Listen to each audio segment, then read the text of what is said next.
Hey everybody, I am Deb. Today we are going to discuss about the effect of fundamental rights during emergency. অর্থাৎ emergency চলাকালে fundamental rights এর উপর কিভাবে এমার্জেন্সির effect পড়ে, কোন কোন ফান্ডামেন্টাল রাইটস আমরা এনজয় করতে পারি না, কোন কোন ফান্ডামেন্টাল রাইটস আমরা সবসময় এনজয় করব। আগের দিন আমি কি বলেছিলাম যে ফান্ডামেন্টাল রাইটস এর উপর কিছু কিছু সিচুয়েশনে রিজনেবল রেস্ট্রিকশন আরোপ করা হয়, কারণ ফান্ডামেন্টাল রাইটস অ্যাবসলিউট নয়, this is qualified in nature. সুতরাং কিছু কিছু বিশেষ সার্কামস্টেন্সে, অর্থাৎ আজকের কোন সার্কামস্টেন্স না এমার্জেন্সি চলাকালে, আমরা কোন এমার্জেন্সি নিয়ে কথা বলবো না ন্যাশনাল এমার্জেন্সি নিয়ে কথা বলবো। যখন রাষ্ট্রীয় আপাতকাল চলে, ন্যাশনাল এমার্জেন্সির সময় ফান্ডামেন্টাল রাইটস এর উপর ন্যাশনাল এমার্জেন্সি কিভাবে ইফেক্ট পড়বে সেটা নিয়ে আমরা বিস্তারিত আজকের ক্লাসে আলোচনা করব, দেখব। ক্লিয়ার? আচ্ছা, তার আগে বলে দিই national emergency separate chapter, separately আমরা ইন ডিটেলস দেখব কোন কোন গ্রাউন্ডে লাগতে পারে, কিভাবে লাগবে, তার প্রসেস কি লাগানোর, ঠিক আছে, ইন ডিটেলস আমরা অন্য ক্লাসে দেখব। আজকে দেখব ন্যাশনাল এমার্জেন্সি চলাকালে ফান্ডামেন্টাল রাইটস এর ইফেক্ট কিভাবে পড়বে। ওকে, ক্লিয়ার? কিন্তু তার আগে বলে দিই ন্যাশনাল এমার্জেন্সি আন্ডার আর্টিকেল 352 তে বলা আছে। 352 352 আর্টিকেলে ন্যাশনাল এমার্জেন্সির কথা বলা আছে। ন্যাশনাল এমার্জেন্সি আবার দুটো গ্রাউন্ডে হতে পারে, ঠিক আছে, দু রকম ক্যাটাগরিতে ভাগতে পারি, অ্যাকচুয়ালি তিনটে গ্রাউন্ড হতে পারে দুটো ক্যাটাগরিতে। এক, ন্যাশনাল এমার্জেন্সিকে কিছু এক্সটার্নাল এমার্জেন্সিও বলা হয়, আর কি বলা হয় না ইন্টারনাল এমার্জেন্সি। ইন্টারনাল এমার্জেন্সি অর্থাৎ ন্যাশনাল এমার্জেন্সিকে দুটো ক্যাটাগরিতে ভাগ করছি, একটা হচ্ছে এক্সটার্নাল আর একটা হচ্ছে ইন্টারনাল এমার্জেন্সি। এক্সটার্নাল এমার্জেন্সি কখন বলবো না যদি গ্রাউন্ডটা হয় যুদ্ধকালীন পরিস্থিতিতে, অর্থাৎ ওয়ারের সময় অথবা এক্সটার্নাল অ্যাগ্রেশনের সময়। এই দুটো গ্রাউন্ডে হলে, ওয়ার অথবা এক্সটার্নাল অ্যাগ্রেশনের সময়, যে ন্যাশনাল এমার্জেন্সি ডিক্লেয়ার করা হবে তাকে আমরা কি বলবো এক্সটার্নাল এমার্জেন্সি। অথবা ইন্টারনাল এমার্জেন্সি কখন বলবো না আরেকটা গ্রাউন্ড যখন হচ্ছে আর্মড রিবেলিয়ন যখন হবে, ঠিক আছে, এটাও একটা গ্রাউন্ড। অর্থাৎ আর্মড রিবেলিয়ন বলতে পার্টিকুলার দেশের ভেতরে কোনো একটা বিশেষ গোষ্ঠী যারা সশস্ত্র বিদ্রোহ করে দিয়েছে সরকারের এগেইনস্টে, তখন যে এমার্জেন্সি লাগানো হয় তাকে বলবো আমরা ন্যাশনাল এমার্জেন্সি বলবো, বাট গ্রাউন্ড হচ্ছে আর্মড রিবেলিয়ন, ঠিক আছে। আগে এই গ্রাউন্ড ছিল না, এর আগে ছিল ইন্টারনাল ডিস্টারবেন্স, পরবর্তীকালে এটাকে চেঞ্জ করে আর্মড রিবেলিয়ন করা হয়। ইন ডিটেলস এগুলো ন্যাশনাল এমার্জেন্সি চ্যাপ্টারের গল্প। কিন্তু আজকে আমরা দেখতে চলেছি এই যে তিনটে গ্রাউন্ড কেন বললাম না আজকে ক্লাসের সাথে এটা রিলেটেড, তার জন্য গ্রাউন্ড বললাম। কি কি গ্রাউন্ড ন্যাশনাল এমার্জেন্সি লাগতে পারে? ওয়ার, এক্সটার্নাল অ্যাগ্রেশন অথবা আর্মড রিবেলিয়নের ক্ষেত্রে। বেশ, এবার আসছি ফান্ডামেন্টাল রাইটস এর সময় এমার্জেন্সি কিভাবে, এমার্জেন্সির সময় ফান্ডামেন্টাল রাইটস এর উপর কি কি ইফেক্ট পড়বে। ক্লিয়ার?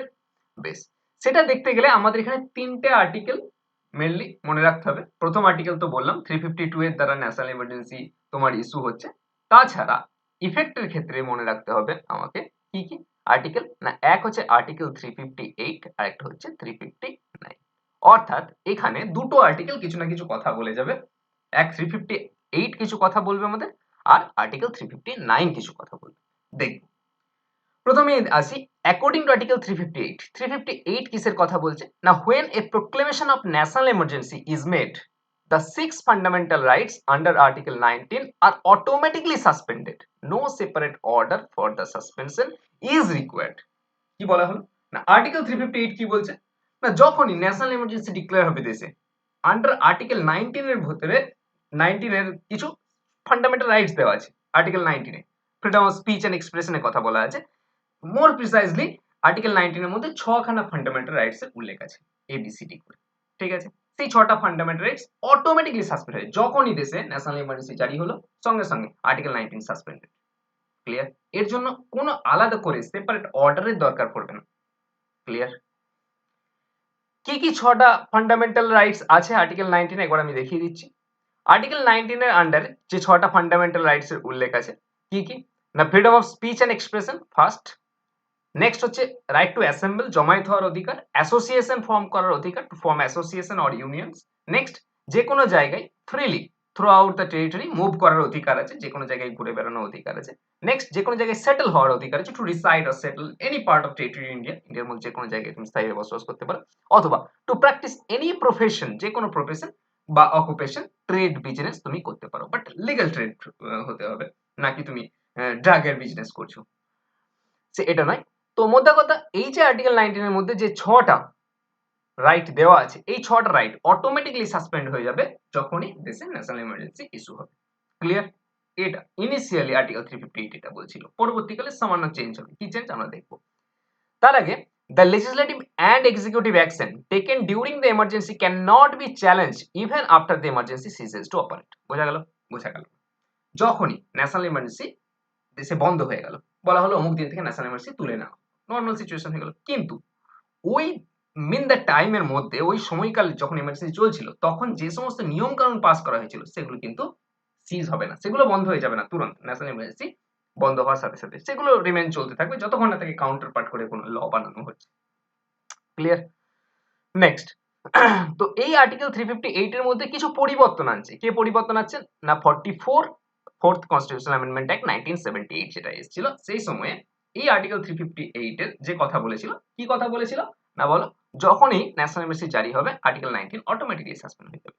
কিন্তু একটু আগে কি বলেছি, ন্যাশনাল ইমার্জেন্সি তিনটে গ্রাউন্ডে হতে পারে। কি কি তিনটে গ্রাউন্ড মনে আছে? একটু আগেই বললাম, ওয়ারের ক্ষেত্রে হতে পারে, এক্সটার্নাল অ্যাগ্রেশন হতে পারে, অথবা আর্মড রিবেলিয়নের ক্ষেত্রে হতে পারে। এখানে কি বলছে না, the 6 fundamental rights under article 19 can be suspended only when the national emergency is declared on the ground of war or external aggression and not on the ground of armed rebellion।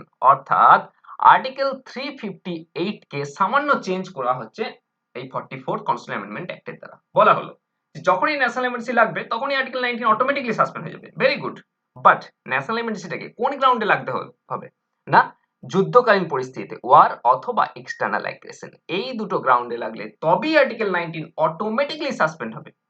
যদি সেটা armed রিবেলিয়নে লাগে তাহলে কিন্তু article 19 automatically suspend হবে না। Clear? only those laws which are related with the emergency are protected from being challenged and not the other laws। যে সমস্ত ল গুলো এই ইমার্জেন্সি রিলেটেড, সেইগুলো কি কেবলমাত্র সুপ্রিম কোর্টে যাওয়া থেকে, যে হ্যাঁ আমি এই রাইট এনজয় করতে পারছি না, সেগুলো থেকে তাকে চ্যালেঞ্জ করা হবে, প্রোটেক্ট করা হবে for being challenged, from being challenged, and not the other laws. যেগুলো রিলেটেড লস সেগুলোকেই শুধুমাত্র বাধা দেওয়া হবে। Also, the executive action taken only under such laws is protected। Very good।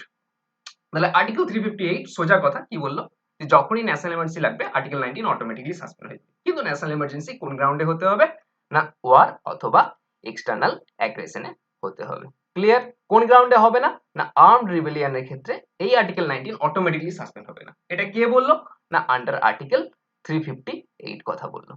Clear? এবার আর্টিকেল 359 কি বলছে দেখে নেব। আর্টিকেল 359 কাকে, প্রেসিডেন্টকে অথরিটি দিচ্ছে to suspend the right to move any court for the enforcement of fundamental rights during national emergency। এর আগে কি বলেছি, কোনো ব্যক্তি যদি ফান্ডামেন্টাল রাইটস ব্যাহত হয় সে কি করবে, কোর্টে যাবে, সুপ্রিম কোর্টের কাছে যেতে পারে অথবা হাইকোর্টের কাছে যেতে পারে। কিন্তু যখন ন্যাশনাল এমার্জেন্সি ইস্যু হয়েছে তখন প্রেসিডেন্ট কি করবে না, বাধা দেবে সুপ্রিম কোর্টে যাওয়া থেকে বা হাইকোর্টে যাওয়া থেকে, to move any court for the enforcement. আমার ফান্ডামেন্টাল রাইটস ব্যাহত হচ্ছে ন্যাশনাল এমার্জেন্সির সময়, আমি কি করে গেলাম না, কোর্টে চলে গেলাম। এই যে প্রক্রিয়া, একে বাধা দেবে কে না, দ্য প্রেসিডেন্ট অফ ইন্ডিয়া। বোঝা গেল? কোন আর্টিকেলের জন্য? আর্টিকেল 359 এর জন্য। ক্লিয়ার? এখানেও সামান্য পরিবর্তন হবে, দেখবো আমরা। Any such law or executive action that takes away or abridges fundamental rights can not be challenged on the ground that they are inconsistent with the specified fundamental rights। বোঝা গেল? কি বলা হচ্ছে, any such law or executive action, যে সমস্ত law বানানো হয়েছে অথবা যে সমস্ত এক্সিকিউটিভ অ্যাকশন এসেছে, that takes away or breaches fundamental rights, যেগুলো তোমার ফান্ডামেন্টাল রাইটস কে কেড়ে নিয়েছে, can not be challenged on the ground. তখন নর্মাল সিচুয়েশন তো আর নেই, তখন নর্মাল সিচুয়েশনে আমরা কি করতাম, চ্যালেঞ্জ করতাম যে এগুলো ইনকনসিস্টেন্ট হচ্ছে, ঠিক আছে, আমার ফান্ডামেন্টাল রাইট কেড়ে নিচ্ছে, তো এই গ্রাউন্ডে চ্যালেঞ্জ করা থেকে বাধা দিচ্ছে। এখানে কি না, কোনো ফান্ডামেন্টাল রাইট সাসপেন্ড হচ্ছে না, enforcement of fundamental right suspend হচ্ছে। বোঝা গেল? ন্যাশনাল এমার্জেন্সির সময় ফান্ডামেন্টাল রাইটস রিমেইন সেম থাকছে, বাট যদি স্টেটের দ্বারা তোমার ফান্ডামেন্টাল রাইটস কেড়ে নেওয়া হয় তাহলে তুমি কোর্টে যেতে পারছো না, অর্থাৎ enforcement of fundamental rights suspend হচ্ছে আন্ডার আর্টিকেল 359 এর দ্বারা। বাট এখানেও রেস্ট্রিকশন আছে। কি রেস্ট্রিকশন? এখানেও একই গল্প, তার আগে রেস্ট্রিকশন বলার আগে যেটা বলে দিই, এই সময় বানানো ল চ্যালেঞ্জ হবে না, ঠিক আছে, মানে তোমার সঙ্গে সঙ্গে বন্ধ হয়ে যাওয়ার সাথে সাথে সিজ হয়ে যাবে না, চলতে থাকবে যতক্ষণ না কাউন্টার ল বানানো হচ্ছে। বাট এখানেও 44th কনস্টিটিউশনাল অ্যামেন্ডমেন্ট অ্যাক্ট আসছে, যেটা কিনা আর্টিকেল 359 এর স্কোপকে আর্টিকেল 359 এর স্কোপকে একটু রেস্ট্রিক্ট করছে। কি করছে, কি বলা হলো আর্টিকেল 359 এ ইনিশিয়ালি কি বলছিল না, প্রেসিডেন্ট সুপ্রিম কোর্টে যাওয়া থেকে বাধা দিচ্ছে, অর্থাৎ এনফোর্সমেন্ট অফ ফান্ডামেন্টাল রাইটস কে সাসপেন্ড করছে। ক্লিয়ার? কিন্তু কার ক্ষেত্রে করতে পারবে না? Article 20 and article 21 can never be suspended.